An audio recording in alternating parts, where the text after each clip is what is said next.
हमारी रोज़मर्रा की ज़िंदगी में दिल पर काम करने के बहुत से अमली तरीके हैं। इनमें से एक ये है कि हम पाँचों नमाज़ों की एहतियात वक्त पर इतनी तवज्जो के साथ करें जिसका हम इंतज़ाम कर सकते हैं। नमाज रोज़ाना दिल की जांच की तरह है। दिन में 5 बार हम दिल को उसके खालिक की तरफ वापस खींच लेते हैं। दूसरा तरीका ये है कि अल्लाह के साथ तन्हा कुछ खामोश वक्त गुजारें, चाहे रात को सिर्फ चंद मिनट दुआ करें और अपने खौफ, उम्मीदों और जदोजहद के बारे में ईमानदारी से उससे बात करें।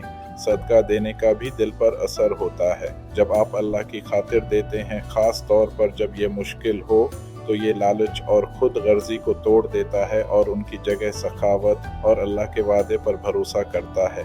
दूसरों की खिदमत करना, आप पर जुल्म करने वालों को माफ़ करना और अपने गुस्से पर काबू पाना वो तमाम एमाल हैं जो दिल को चमकाते हैं और उसे रसूलुल्लाह सल्लल्लाहु अलैहि वसल्लम की सीरत के करीब करते हैं।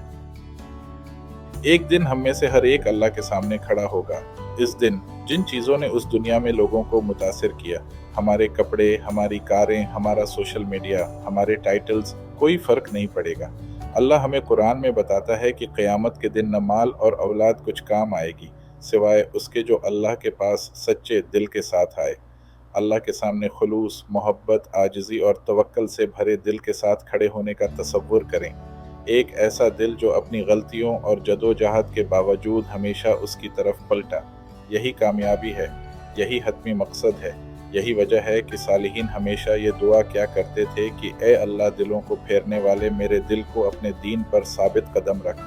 वो समझते थे कि हिदायत एक तहफ़ा है और दिल किसी भी वक्त बदल सकता है, इसलिए वो मुसलसल अल्लाह से अपने दिलों की हिफाजत और रहनुमाई के लिए दुआ करते रहे।